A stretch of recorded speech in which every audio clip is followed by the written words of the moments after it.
The Iowa football coordinator spoke earlier in the week. We break down what Tim Lester, Phil, and LeVar all had to say about this football team in the bye week for Iowa football. Plus, we talk little hoops, women's basketball sellout for the season, and Caitlin Clark sees her season come to an end. All today, Locked On Hawkeye.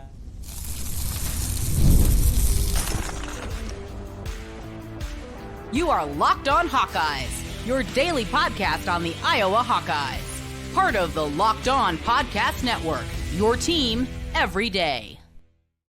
Welcome in. I'm Trent Condon, and this is the Locked On Hawkeyes podcast. Thanks for making Locked On Hawkeyes your first listen every day. We're available wherever you find podcasts. You can also watch us on YouTube. While you're there, hit that subscribe button. Helps us get in front of more Hawkeye fans. If you're on the podcast-only audio side, 5-star reviews. Greatly appreciate that. Today's episode is brought to you by FanDuel. Place your first $5 bet, and you'll get started with $200 in bonus bets guaranteed.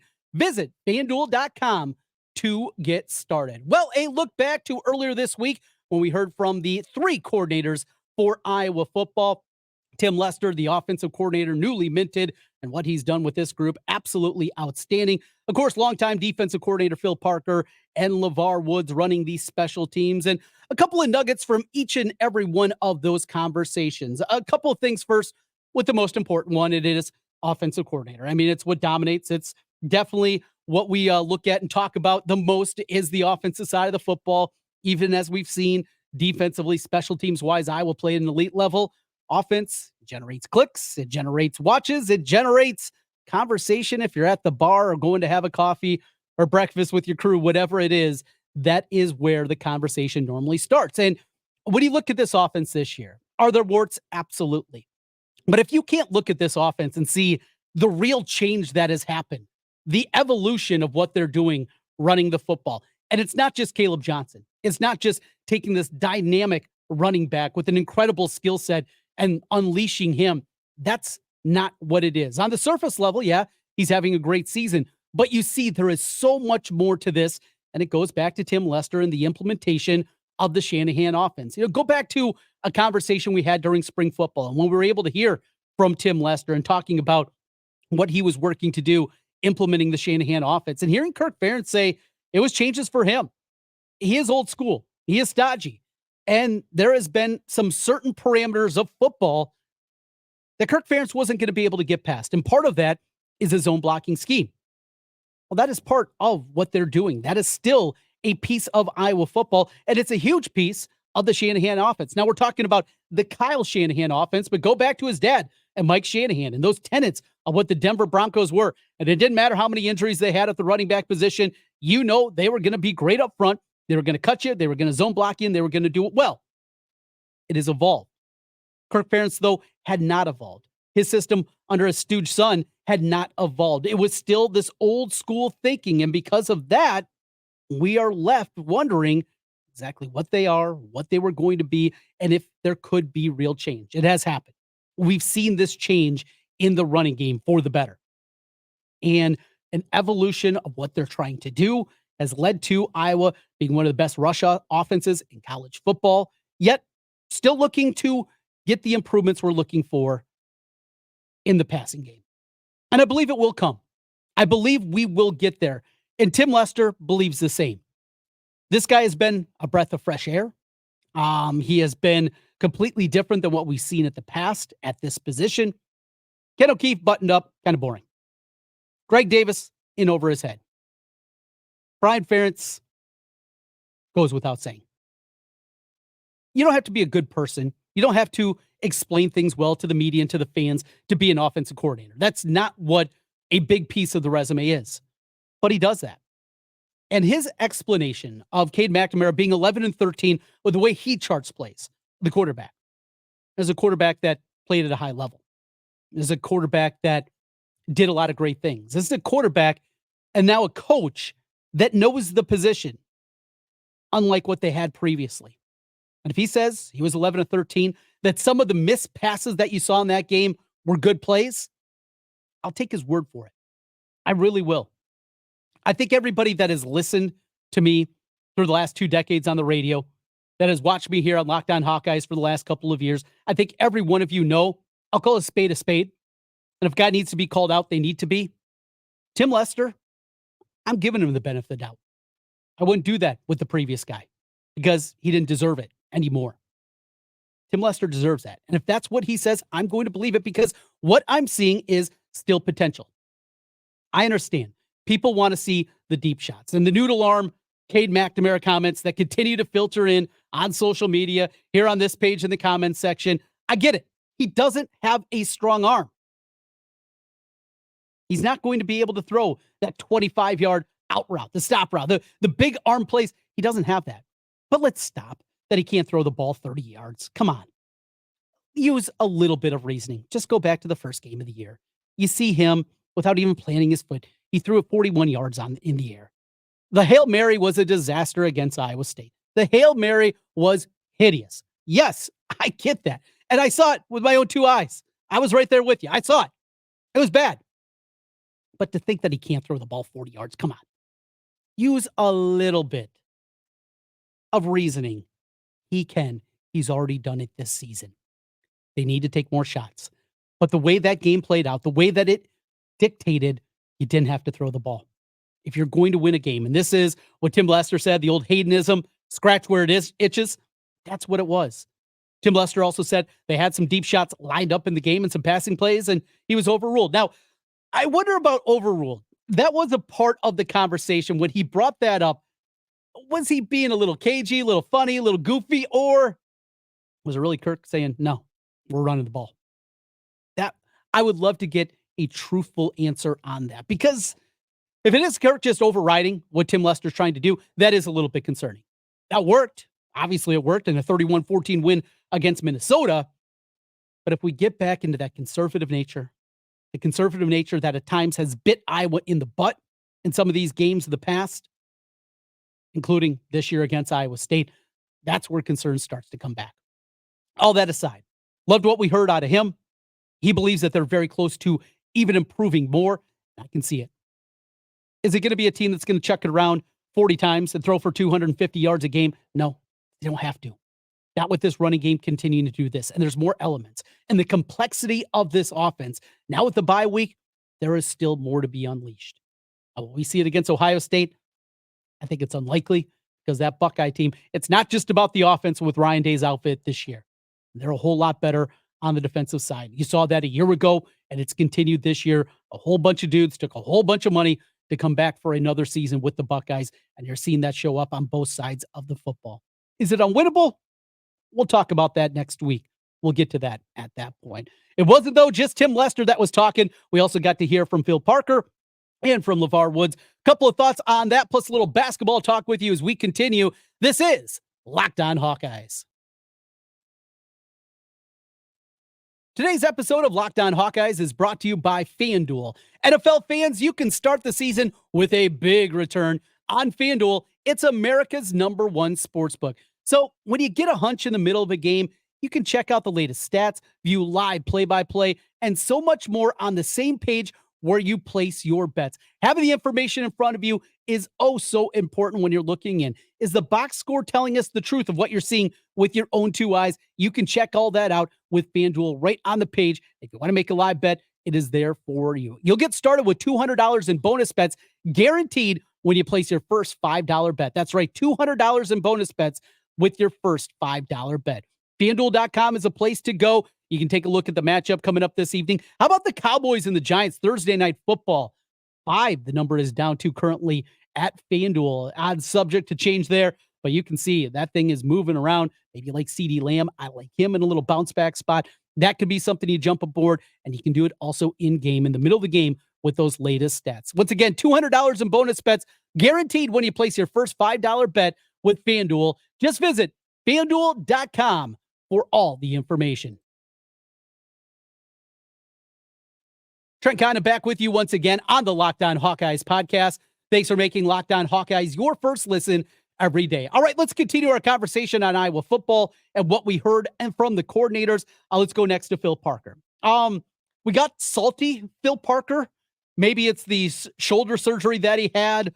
Maybe there's still some things that he'd like to tune up, including what we saw in the second quarter of the game. A couple of third down conversions for touchdowns. Ooh, those ones sting both of those. But they bounced back, played an incredible second half, held Minnesota to just over 60 yards of total offense in the second half of the game, slowed down Brosmer and the rest of that crew, and they couldn't get anything. One thing, you look at this defense, the question was asked about the inability right now for them to get to the quarterback, get there at a high level. And Phil, I don't know if it was defensive, but he said, quarterbacks get rid of the ball quick. They do. And that's something that has certainly changed and evolved with quarterbacking throughout the years. As we see the ball get out for most every offense so quickly, it's hard to rack up those sacks. We saw them, though, dial up pressure a little bit more. They used almost exclusively, it was Nick Jackson was the guy that was coming in, the extra guy coming in the blitz package that they employed and slowed down Minnesota on Saturday night. So that was a piece of it there. But you look through. I love what we've seen out of Brian Allen. I think Max Llewellyn's another guy that can get to the quarterback. I will love to see them see Deontay Craig move inside more on those third and long situations, something that they've employed a couple of times at this point in time. But he's exactly right. The sack numbers for many teams are not going to be at the same way. But the way this front is playing against the run, you have to be incredibly happy about that.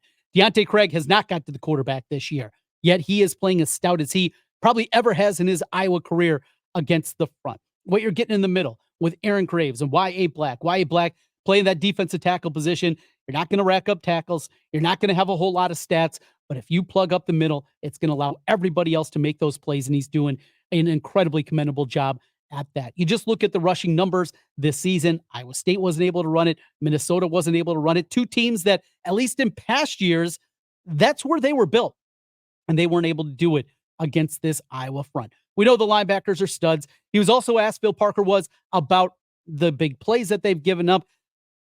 You can see the frustration from him. Not only is Phil Parker obviously the defensive coordinator, remember his background and what he still coaches is defensive backs. And those long touchdown plays, every coordinator hates them. I think it goes to another level with Phil Parker.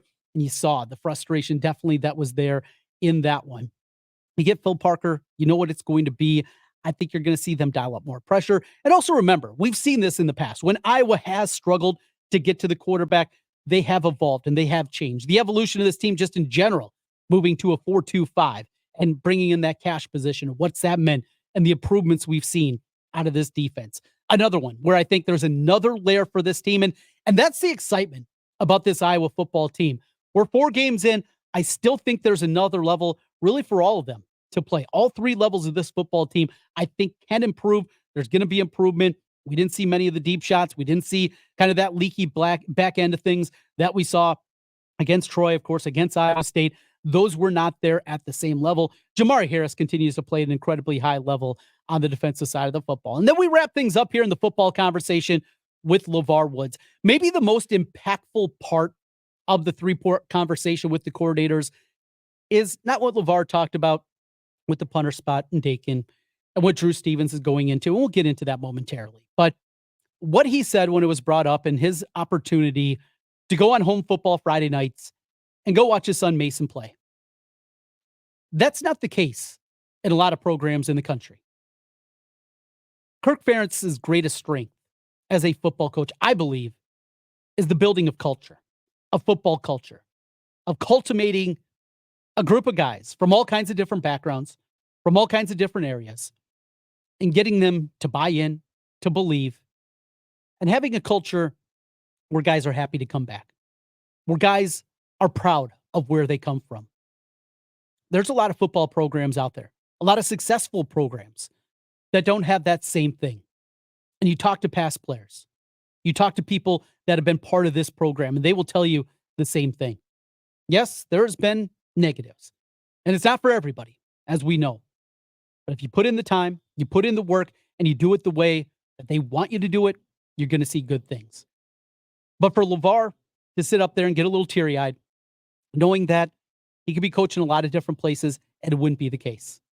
There would not be the chance to watch his son play many games in his final season at the high school level. And Mason's coming to Iowa, and he's going to likely play for LeVar, and that's going to be great. But when you see those components and you see what it means, you can see why coaches want to stick around for a while.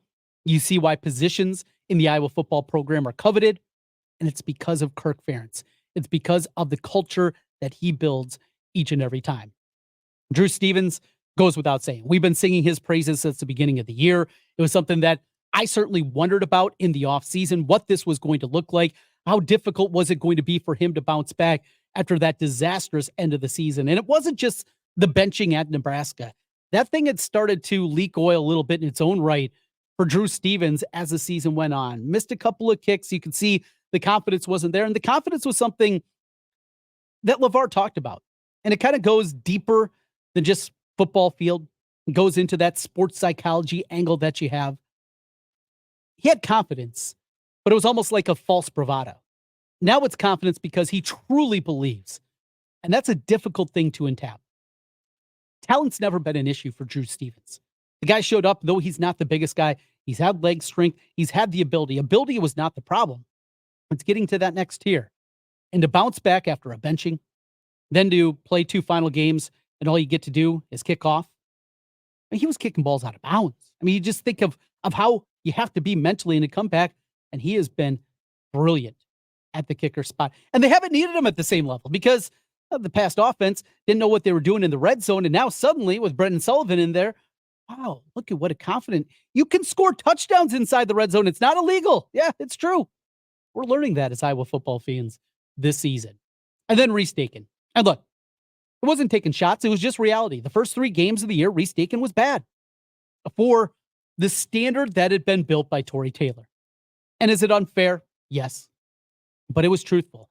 After what we saw, and for the people that were trying to paint this picture that, yeah, there'll be a step back, but it'll be minimal. It wasn't minimal. It was significant than what we've seen. He had his best game in an Iowa uniform. They needed that. Had some fun with the showing of the muscles after he got bumped on the punt and gave Iowa a first down on that one. Reese Dakin, he's going to be good. Is he going to be Tory Taylor? Likely not, because Tory Taylors don't come around very often. Got to go back to the early 80s when I was a little kid. I was a baby and a toddler when we saw Reggie Roby out there for the Hawkeyes. That's the kind of talent we're talking about. Reggie Roby into Tory Taylor. Every 40 years, Dakin can be really good. And I think he's going to be really good. That's what you're shooting for. Just don't put your expectations that high that he's going to reach those heights that we saw with Tory. With that, we continue here, Locked On Hawkeyes, and wrapping things up with a little basketball talk. A big story for the Iowa women's basketball team, and Caitlin Clark sees her season come to a close. We'll do that as we continue. This is Locked On Hawkeyes.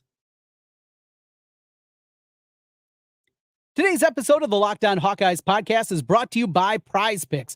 Prize Picks is America's #1 daily fantasy sports app with over 5 million active members. Prize Picks is the easiest and most exciting way to play daily fantasy sports.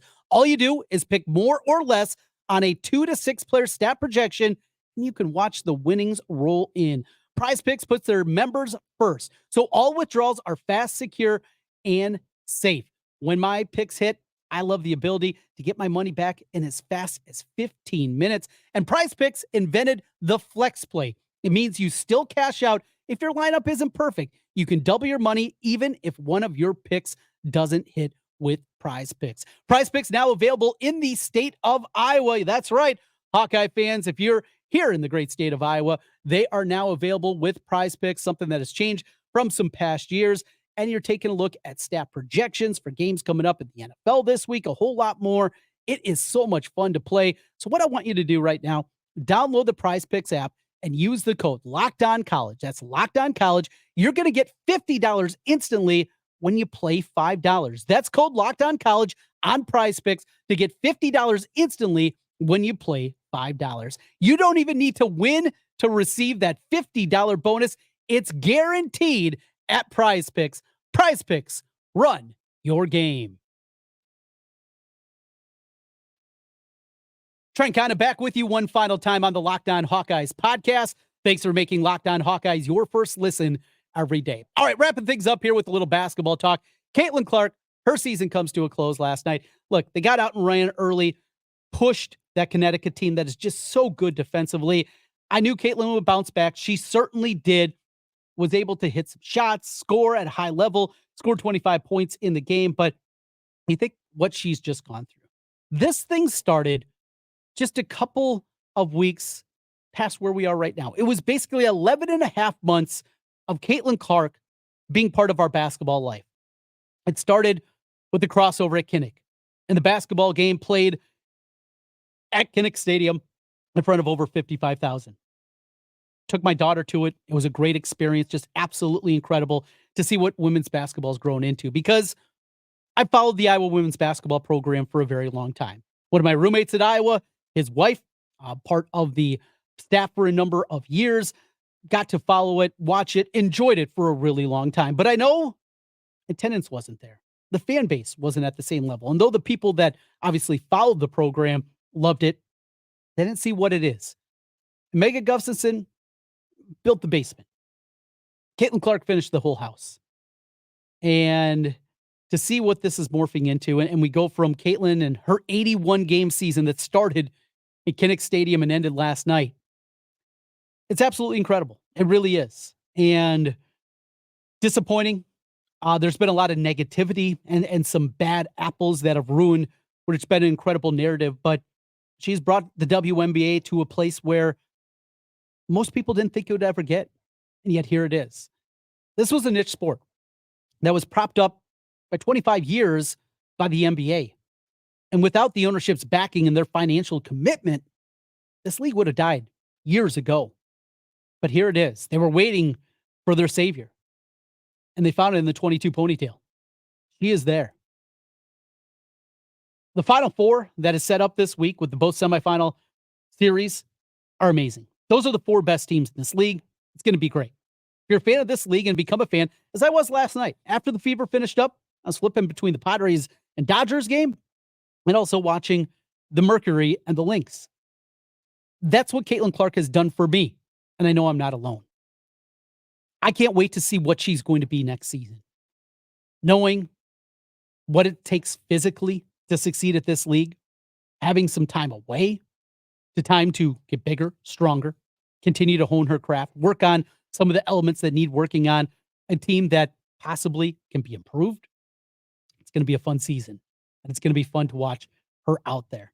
It's also going to be fun to watch this Iowa women's basketball team coming up minus Caitlin Clark this season and doing it at a sold-out Carver Hawkeye Arena. How about that, Hawkeye fans? Kudos to you for the second consecutive year this thing sold out. Now, a year ago, it was great. It was something new. It was something we hadn't seen before. But Caitlin Clark and Kate Martin and Gabby Marshall, but Caitlin Clark. Now, Caitlin isn't there.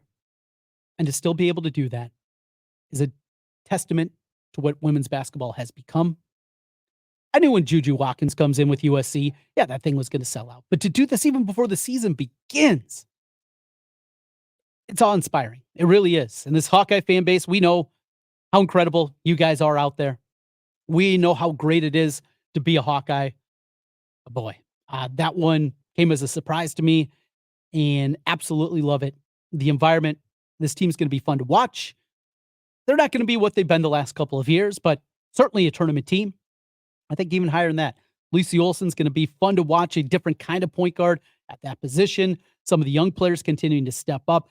Going to be an interesting year. Going to be a good year, and going to be good to see 15,000 plus in there every single time for the women's team. Men, not so much, and that's why they're playing neutral court games, Quad Cities and Sioux Falls and Kansas City.